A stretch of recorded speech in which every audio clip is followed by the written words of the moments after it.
Moment.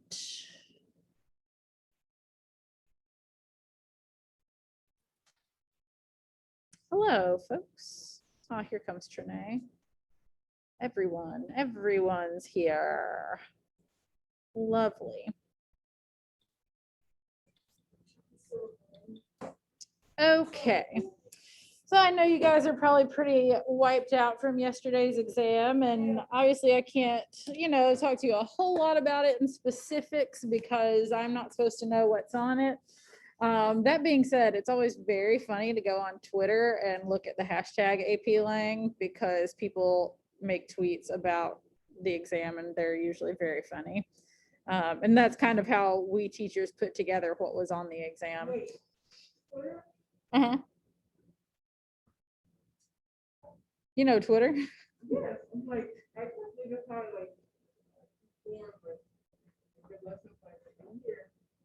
Yeah.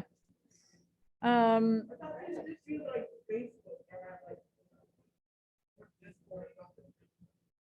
I don't even really know what Discord is, but yeah, plenty of people use. I like Twitter because you can like look at a hashtag and see what everybody said. Like it's not limited to just like who you're following and who you're not following or who your friends are.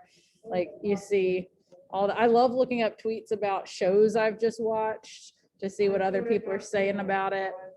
I love it. Don't matter. No, I can't say the things I said because the teacher is not us. So Some good move. I didn't say anything like illegal. I just said some Inappropriate things. yeah. So I would recommend just going to look at the tweets just because it's funny. We don't know until summertime like how anyone did, but the good news is even if you totally bombed it, it doesn't affect your grade for this class. What it affects is whether you get to exempt English 101, and basically all that means is you have another semester with me if you didn't pass. So if you think you can withstand that, then you'll be okay. So if we pass it, I'm all right. if we pass it, we don't have to do it? If you pass it, you don't have to do English 101. You do still need a credit of high school English. So you would just not have an English class first semester and come for a second semester. Yeah. And second semester is kind of more fun. 102 is more fun than 101 anyway. That's what I heard. 101, I genuinely, I don't think 101 and 102 are anywhere near as hard as AP, in my opinion. That's what this code was. Yeah, but I've taught both of them. And like, I know what's hard and what's not, and like how people do in each of the classes. And I really don't think it's anywhere near as hard. The 101, which is first semester, is you do actually have some rhetorical analysis stuff, but not to the extent that there is in here. But you have like 2 essays and a research essay, so 3 essays. And then like discussion posts to do every week. You have a lot of quizzes. Some of them are about the reading that we do. Some of them are about grammar. And that's all stuff that we'll go back over. Second semester is English 102, and that's more fiction based. There's a short story unit and a drama unit and a poetry unit. It's 2 essays and a project that's actually sort of fun, or creative. It's creative. Unless the curriculum changes, we'll look at lyrics from Hamilton to analyze them. I just now watched it for the first time so that I'd understand what I was teaching. The thing about English 101 and 102 is that it's not my curriculum. It's Trident Tech's curriculum. And so like they give me kind of like a shell of what to do, and I can kind of figure out how to structure it myself, but like all of the reading and the assignments and stuff, those are all already prescribed. And also, just so you know, in case you are, I mean, depending on how well you do on your AP exam, there's sort of three options, some of which will be more open or closed to you depending on how you did.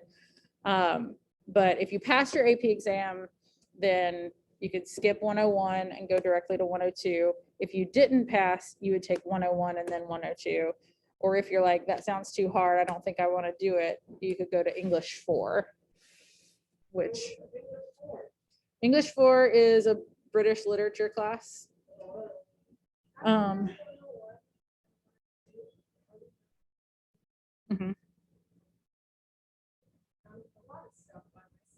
Yeah, I think that's why they were saying you could potentially graduate earlier. Yeah, you could graduate early. How many what?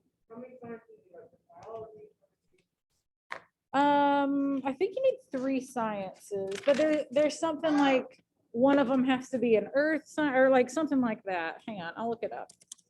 Graduation. I'm gonna come over there closer to y'all anyway.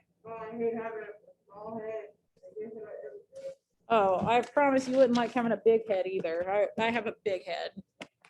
I can't wear hats. It's terrible. Maybe you do. You need 4 English and 4 math, 3 science. Social studies is divided a lot differently. You have one that's just social studies, one US history and constitution, a half government and a half econ. And then you have to have PE, you have to have computer science, you have to have a year of foreign language, and you have to have 7 elective credits.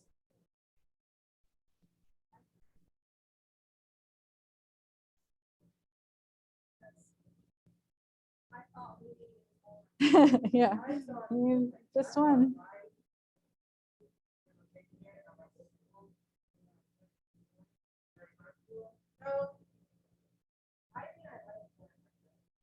Yeah. And also, like, it is recommended that you take more because some programs that, like, if you go to college, some programs want you to have like 2 or 3 years. David says he's looking at hashtag AP Lang and it's hilarious. I definitely want to look, and I will look later. But today we're going to talk about the end of part 2 of Beloved.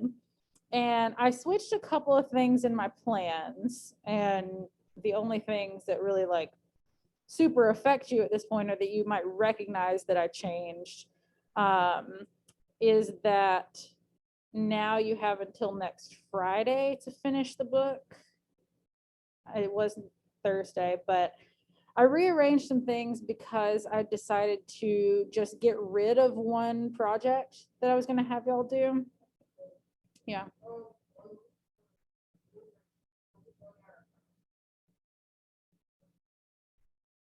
Yeah.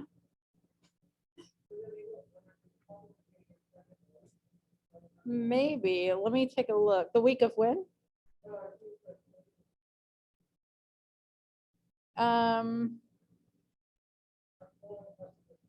Actually, you'll really be okay because that week, Monday, we have the talent show during 6th period.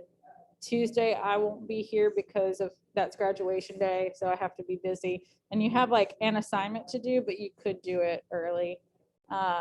And then you just have to, as long as you turned in your podcast on time, you're fine.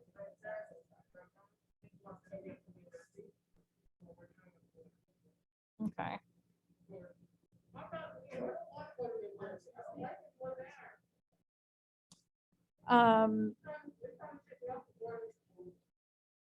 So they're trying to ship you off to boarding school?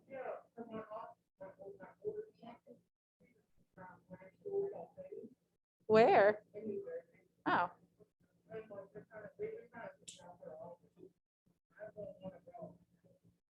Boarding school sounds fun though. Like a Hogwarts.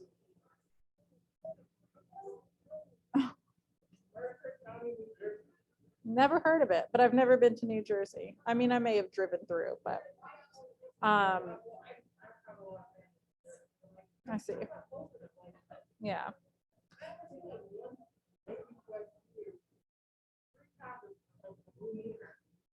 So the thing that I changed was that we now have until next Friday to finish the book. And we don't have school Monday because it's Memorial Day. Tomorrow, I'm going to introduce the project that we're going to start on Tuesday.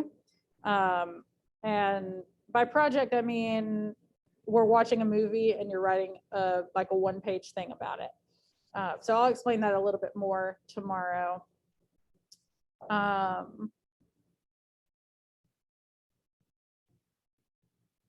That's interesting. So next Friday, we'll finish up talking about Beloved. The Monday after that, we'll do some review, and Tuesday we'll have our test. Yeah, most boarding schools do. Not this year.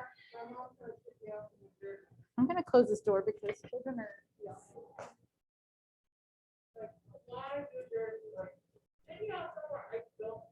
I would like to go like Hawaii. Didn't you say you have a lot of family in New Jersey? You don't like your family?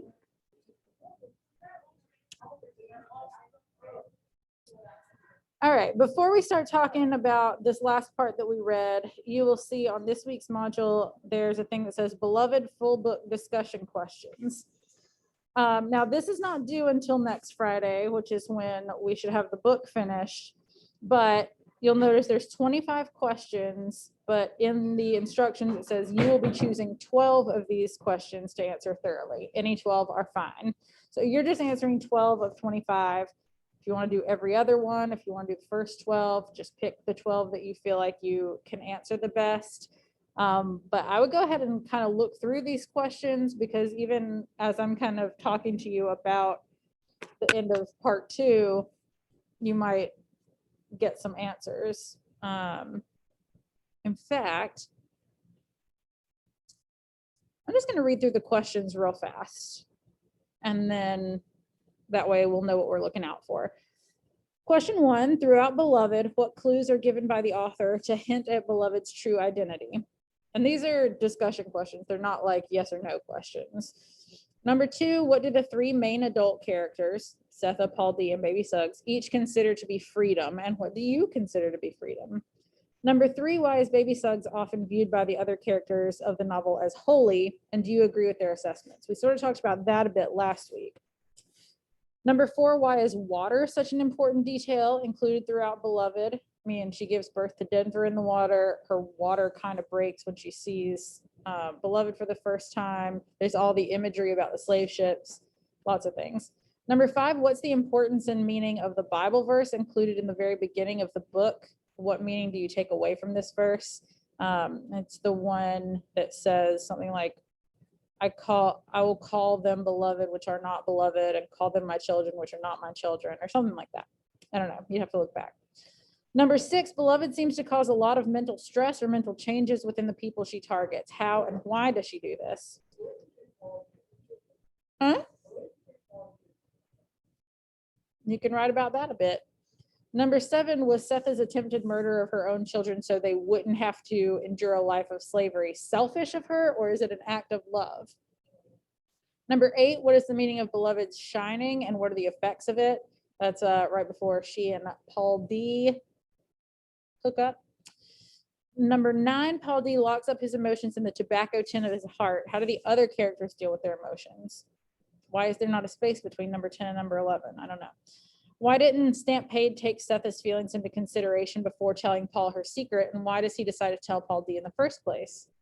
Number 11, why did Setha act the way she did at Baby Suggs' funeral? I mean, she didn't attend the service. She didn't sing along. She didn't eat the food. She just kind of didn't participate. Number 12, what was the click that Setha heard? Definitely talked about that last week. What are the different roles of the community in betraying and protecting the house at 124? What larger issue might Morrison be suggesting here about community? Number 14, what is Baby Suggs' role in reconciling the past with the present in Beloved? 15, how does Toni Morrison call on oral storytelling tradition in Beloved, meaning stories that just get passed down from people telling them to each other, and like not writing the stories down.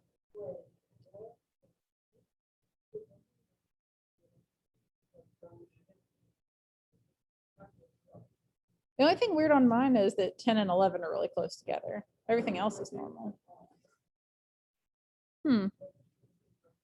That is weird. I don't know why it's that way.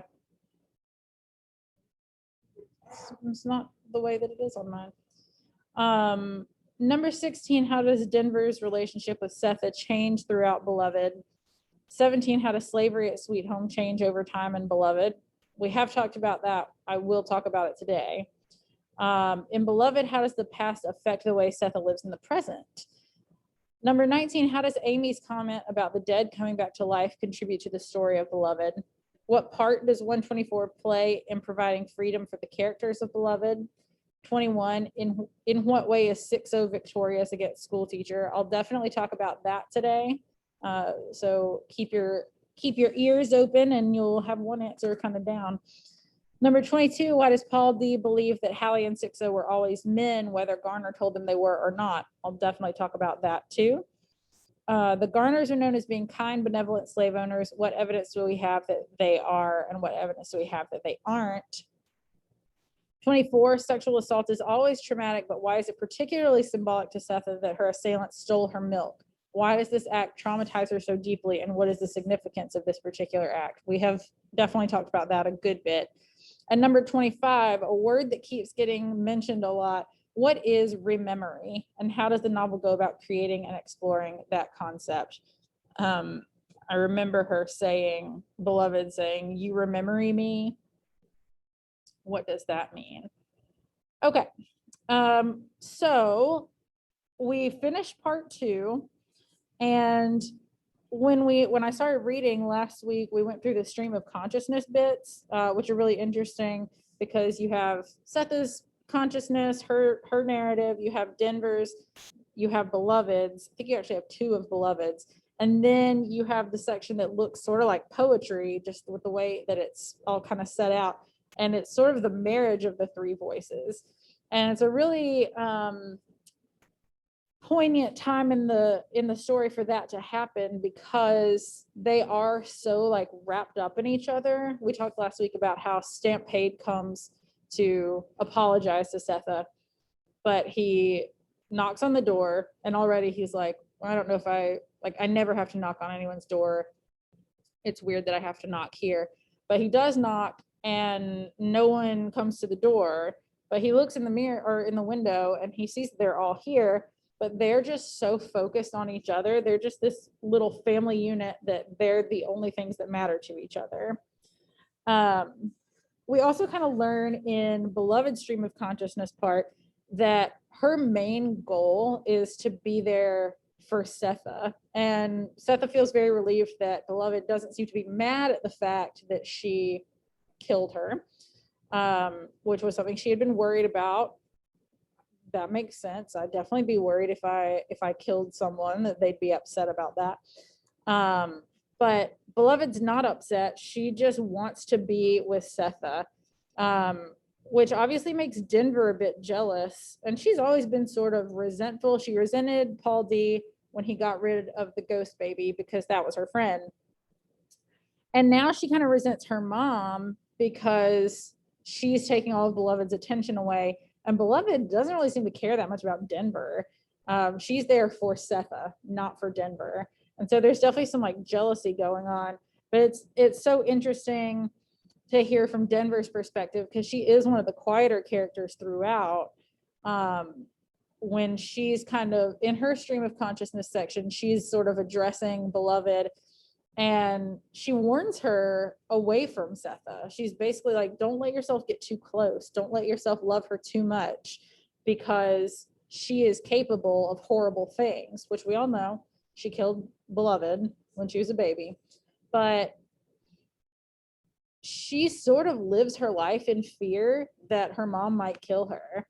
And she even says to Beloved in that stream of consciousness part, whatever it is that you did that brought about that action that made her feel like she was capable of killing you, I'm afraid that I will do that thing accidentally and she'll kill me too. So she's just warning her to like not get too close to her. Don't let her control her emotion too much. And then in Beloved stream of consciousness part, and I talked about this from nearly the beginning, but there's all this weird imagery about water, first of all, and slave ships. And we know that the whole book is dedicated to 60 million and more, which is the estimated number of slaves that died coming over across the Middle Passage on the slave ships. And this section really like raises more questions than it answers, because the way she tells it, it sort of seems like before she came here to 124, she was in this dark, cramped place. There was water around, there were people laying on top of her, there were dead people. And that is actually like how the slave ships functioned. Like they were packed in so tight that slaves would just be like layered across, like lying on top of each other. And sometimes they died from being sick and you just have like a dead person on top of you. They were forced to drink pee from either their own or bless you, what an adorable sneeze. And the way that she describes it is so weird, because it almost does seem like the way that a child would describe it. She talks about like the men with no faces, or like the men with no skin or something like that. And basically she's just talking about like white men drinking their morning water, which is pee. And it does seem like it's kind of just like out of time. And so it really raises the question of like, where was she before she came to Setha's house? Was it a situation, like if we buy the fact that she is some reincarnation of the ghost baby, was it like when she was killed as a baby, did she then have some sort of weird like out of body time experience where she was a slave on the slave ship and then she was like reincarnated into this adult person? Or after she was killed, was she like in some sort of afterlife, which sounds pretty hellish, and sort of saying that was like, if that was hell or whatever, it was just very similar to a slave ship, because I would imagine they are quite hellish. And then she was born again into this adult body. Like the questions are not answered, and spoiler alert, they're not going to be. We're still sort of left at the end being like, well, what was she, and where was she before she came to Setha's house? It's very mysterious, and she has all of these descriptions of where she was, but she never says like, oh, I was in hell, or I was on a slave ship, or I don't know, I was just born over by the stump there and then we met. Like, we don't get these questions answered, unfortunately. Okay.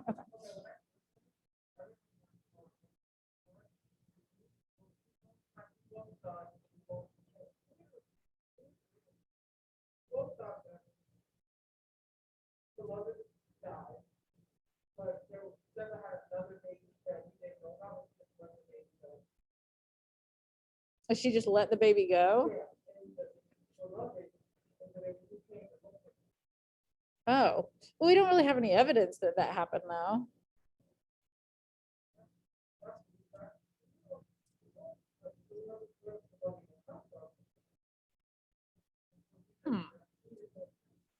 Interesting. Okay, so I mean, that is a big question. Like, where was she before she came out of the water? Who was she? Why was she so like weird and babyish? But then after we get out of that bit, we start getting the story of how they all escaped, and we're hearing it from Paul D's perspective. And this is a thing that's been alluded to throughout the book. but we never really get the story. And finally we do. And he talks about how once Garner died, I know that this is relevant to one of the questions, maybe even two. Once Garner died, school teacher was brought on board, and he says something like, we never realized how much of the life that we had at Sweet Home was contingent upon Garner being alive, because it really did change things. Yes, they were slaves. No, that's not okay. It definitely calls into question what kind of people the Garners were, but the life they had when Garner was alive was nowhere near as horrific as the life they had after he was gone and school teacher came.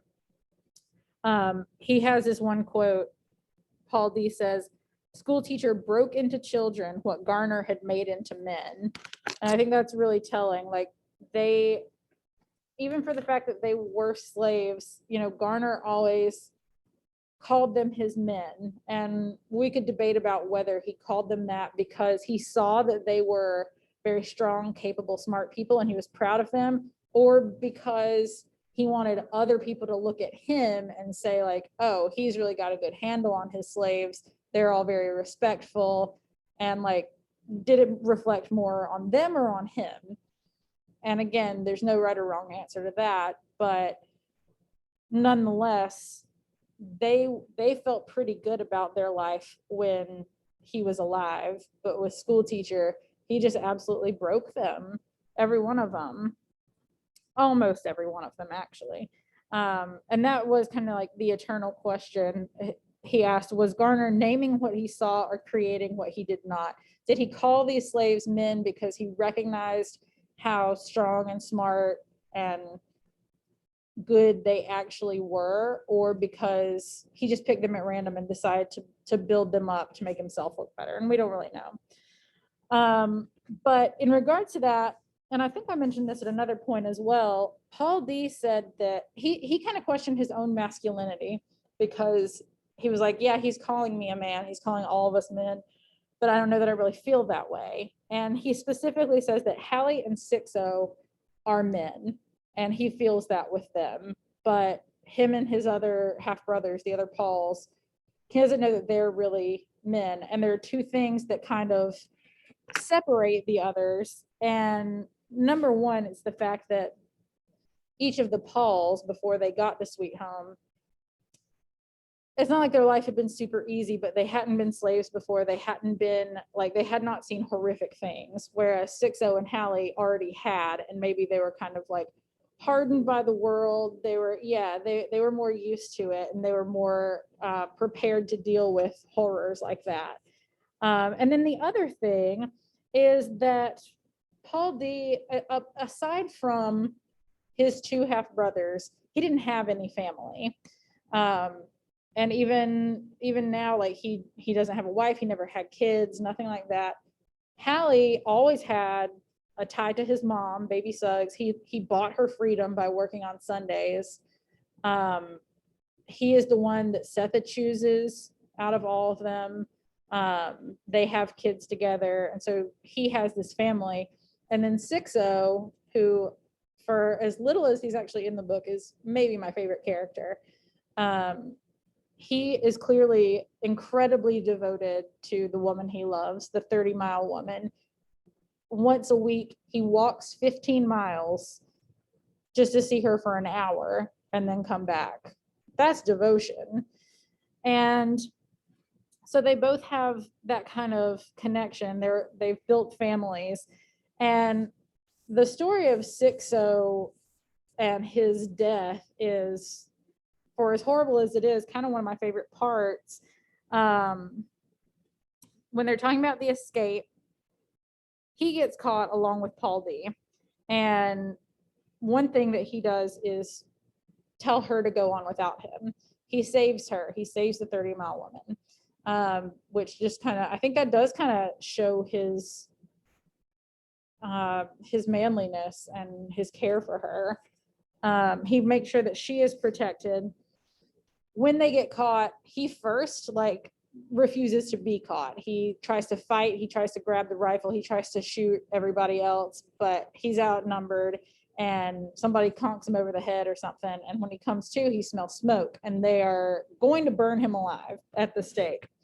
And he does the craziest thing you could do in that situation, which is he just starts laughing, which is insane because nobody's ever heard Sixo laugh. Ordinarily, he's a very stoic kind of guy, and he's about to be burned alive, and he's just laughing hysterically. And he starts saying, the only thing he starts saying while he's laughing is 7-0, 7-0. And that's kind of meant to indicate to us that he has a kid, that the 30-mile woman is pregnant. And that's a moment of, for as horrible as it is, and they eventually, he's laughing so much that they decide not to burn him. They shoot him instead, just to shut him up. But it's kind of a victory for him because they're trying their worst to bring him down and to humble him. And he's laughing in their faces, literally. And by revealing that his girl is pregnant, he is basically saying, you can kill me, but this is not the end of me. Something is coming after this. I will carry on through my kid. And there's nothing they can do to win over him. So that's really a moment of victory for him. And what a way to go out. I love that ending. And then we read through that part that said it ended with Paul D being like, why? And that was in response to the question. It was stated a little bit more like inappropriate than this, but he basically said, how much is a Black man supposed to be able to take? Like, he's seen all of this horror. He has been brought down on every level. He's just seen so many really awful, traumatizing things and been through all these traumatizing things. He's like, when is it enough? How do I know? Like, how can I keep taking all this? How much are we supposed to take? And Stamp Page just says, all he can. A Black man is supposed to take all he can. And that's why he says, why? So very emotional. And we're like starting to wrap up here. We just have part 3 left, which is, of course, the shortest part. Part 3 starts on page 119 and it goes through page 137. So I'm just flipping a little bit through it. Okay, I'll start reading this, but I'm probably only going to read a page or two. I'll share my screen with you guys so we can kind of follow along together, but you guys could just have it open. 124 was quiet. Denver, who thought she knew all about silence, was surprised to learn hunger could do that, quiet you down and wear you out. Neither Setha nor Beloved knew or cared about it one way or another. They were too busy rationing their strength to fight each other. So it was she who had to step off the edge of the world and die, because if she didn't, they all would. The flesh between her mother's forefinger and thumb was thin as China silk, and there wasn't a piece of clothing in the house that didn't sag on her. Beloved held her head up with the palms of her hands, slept wherever she happened to be, and whined for sweets, although she was getting bigger, plumper by the day. Everything was gone except 2 laying hens, and somebody would soon have to decide whether an egg every now and then was worth more than 2 fried chickens. The hungrier they got, the weaker. The weaker they got, the quieter they were, which was better than the furious arguments, the poker slammed up against the wall, all the shouting and crying that followed that one happy January when they played. Denver had joined in the play, holding back a bit out of habit, even though it was the most fun she'd ever known. But once Setha had seen the scar, the tip of which Denver had been looking at whenever Beloved undressed, the little curved shadow of a smile in the coochie-coo place under her chin, once Setha saw it, fingered it, and closed her eyes for a long time, the two of them cut Denver out of the games. The cooking games, the sewing games, the hair and dressing up games her mother loved so well, she took to going to work later and later each day until the predictable happened. Sawyer told her not to come back. And instead of looking for another job, Setha played all the harder with Beloved, who had never got enough of anything. Lullabies, new stitches, the bottom of the cake bowl, the top of the milk. If the hen had only 2 eggs, she got both. It was as though her mother had lost her mind, like Grandma Baby calling for pink and not doing the things she used to. But different, because Unlike Baby Suggs, she cut Denver out completely. Even the song that she used to sing to Denver, she sang for Beloved alone. Hi, Johnny, why, Johnny, don't you leave my side, Johnny.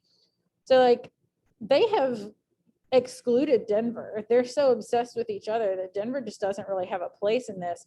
And she sort of feels like it's up to her to help them all survive. And here's this interesting thing that's happening. And also, I think, kind of adds to the maybe supernatural aspect of it, or like Beloved not being completely human, is that she's like leeching the life out of Setha. Setha is getting weaker and weaker and skinnier and thinner and more tired, and Beloved is getting plump and lovely, and she's eating sweets all the time, and Setha just gives her everything. Yeah.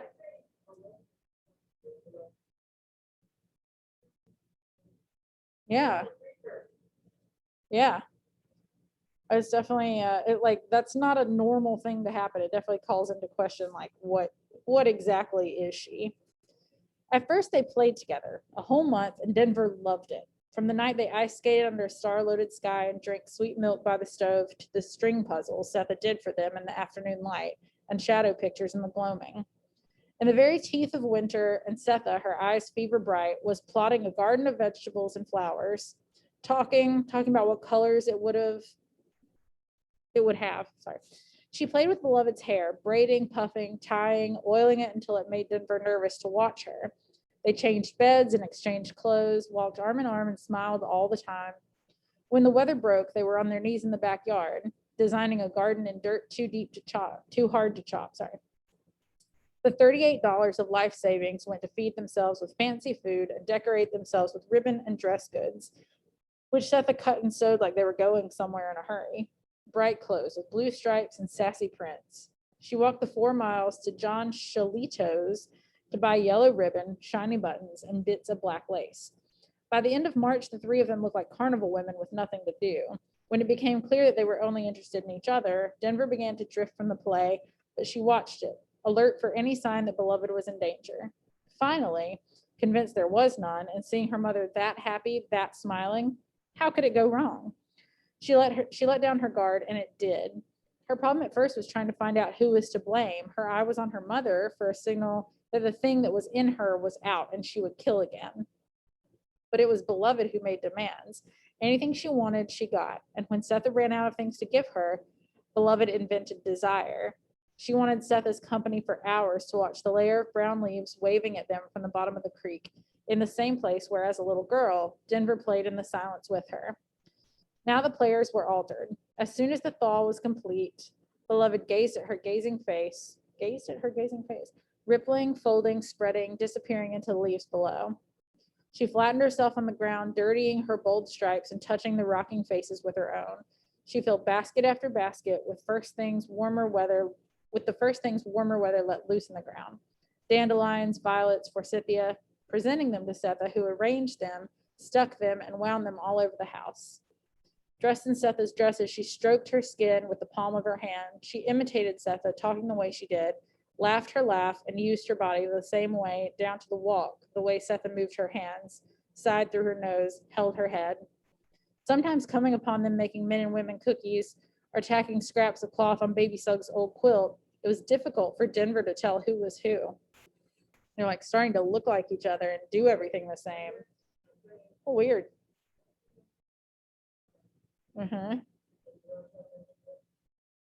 Then the mood changed and the arguments began. Slowly at first, a complaint from Beloved, an apology from Setha, a reduction of pleasure at some special effort the older woman made. Wasn't it too cold to stay outside? Beloved gave a look that said, so what? Was it past bedtime, the light no good for sewing? Beloved didn't move, said do it, and Setha complied. She took the best of everything. First, the best chair, the biggest piece, the prettiest plate, the brightest ribbon for her hair, and the more she took, the more Setha began to talk, explain, describe how much she had suffered, been through for her children, waving away flies and grape arbors, crawling on her knees to a lean-to, none of which made the impression it was supposed to. Beloved accused her of leaving her behind, of not being nice to her, not smiling at her. She said they were the same, had the same face. How could she have left her? And Setha cried, saying she never did or meant to. that she had to get them out away, that she had the milk all the time and had the money too for the stone, but not enough. That her plan was always that they would all be together on the other side forever. Beloved wasn't interested. It's 2 o'clock. Thank you. She said when she cried there was no one, that dead men lay on top of her, that she had nothing to eat. Ghosts without skin stuck their fingers in her and said beloved in the dark and bitch in the light. Setha pleaded for forgiveness, counting, listing again and again her reasons, that beloved was more important, meant more to her than her own life, that she would trade places any day, give up her life, every minute and hour of it, to take back just one of beloved's tears. Did she know it hurt her when mosquitoes bit her baby? That to leave her on the ground to run into the big house drove her crazy? That before leaving sweet home, beloved slept every night on her chest or curled on her back? Beloved denied it. Setha never came to her, never said a word to her, never smiled, and worst of all, never waved goodbye or even looked her way before running away from her. When once or twice Setha tried to assert herself, be the unquestioned mother whose word was law and who knew what was best, beloved slammed things, wiped the table clean of plates, threw salt on the floor, broke a window pane. She was not like them. She was wild game, and nobody said, get on out of here, girl, and come back when you get some sense. Nobody said, you raise your hand to me and I will knock you into the middle of next week. Axe the trunk, the limb will die. Honor thy father, thy mother, and thy father, that thy days might be long upon the land which the Lord thy God giveth thee. I will wrap you round that doorknob. Don't nobody work for you, and God don't love ugly ways. No. They mended the plates, swept the salt, and little by little it dawned on Denver that if Setha didn't wake up one morning and pick up a knife, beloved might. Frightened as she was by the thing in Setha that could come out, it shamed her to see her mother serving a girl not much older than herself. When she saw her carrying out beloved's night bucket, Denver raced to relieve her of it, but the pain was unbearable when they ran low on food, and Denver watched her mother go without. Pick eating around the edges of the table and stove, the hominy that stuck on the bottom, the crusts and rinds and peelings of things. Once she saw her run her longest finger deep in an empty jam jar before rinsing and putting it away. They grew tired, and even beloved, who was getting bigger, seemed nevertheless as exhausted as they were. In any case, she substituted a snarl or a tooth suck for waving a poker around, and 124 was quiet. Listless and sleepy with hunger, Denver saw the flesh between her mother's forefinger and thumb fade. Saw Setha's eyes bright but dead, alert but vacant, paying attention to everything about beloved. Her lineless palms, her forehead, the smile under her jaw, crooked and much too long. Everything except her basket-fat stomach. She also saw the sleeves of her own carnival shirtwaist cover her fingers. Hems that once showed her ankles now swept the floor. She saw themselves beribboned, decked out, limp and starving, but locked in a love that wore everybody out. Then Setha spit up something she had not eaten, and it rocked Denver like gunshot. The job she started out with, protecting beloved from Setha, changed to protecting her mother from beloved. Now it was obvious that her mother could die and leave them both, and what would beloved do then? Whatever was happening, it only worked with 3, not 2. And since neither beloved nor Setha seemed to care what the next day might bring, Setha happy when beloved was, beloved lapping devotion like cream. Denver knew it was on her. She would have to leave the yard, step off the edge of the world, leave the 2 behind, and go ask somebody for help. Who would it be? Who could she stand in front of who wouldn't shame her on learning that her mother sat around like a rag doll, broke down, finally, from trying to take care of and make up for? Denver knew about several people from hearing her mother and her grandmother talk, but she knew personally only 2, an old man with white hair called Stamp and Lady Jones. Well, Paul D, of course, and that boy who told her about Setha, but they wouldn't do it all. Her heart kicked, and an itchy burning in her throat made her swallow all her saliva away. She didn't even know which way to go. When Setha used to work at the restaurant, and when she still had money to shop, she turned right. Back when Denver went to Lady Jones's school, it was left. I'm going to stop there for today, and we just have to finish the book before next Friday, and we'll talk about that then. Figure out, what Denver's going to do to save her family, essentially, and what's going to happen to beloved. Is she or Setha going to kill each other? We'll see. She does need to snap out of it. She lost her job and didn't even try to get another one. She just wanted to stay home all day with beloved. It's wild. Alrighty, folks, I'm gonna let y'all go and I will see you tomorrow. Yeah.